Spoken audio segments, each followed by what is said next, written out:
السلام علیکم ورحمۃ اللہ وبرکاتہ۔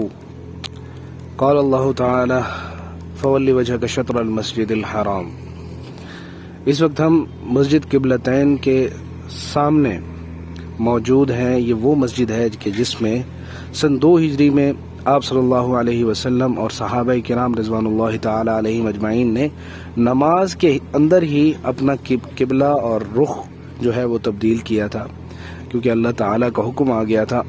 یہ وہی مسجد ہے، اس وقت اسی مسجد کے سامنے ہم موجود ہیں۔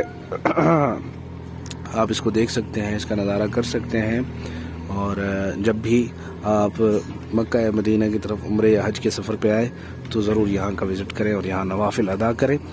دوسری ایک بہت اہم بات میں آپ کو بتانا چاہوں گا کہ آپ دیکھ رہے ہیں کہ یہاں پر جو گنبد کا اور مینار کا چاند ہے یہ ملا ہوا ہے۔ اس کی کیا وجہ ہے؟ عام طور پر جو مساجد ہوتی ہیں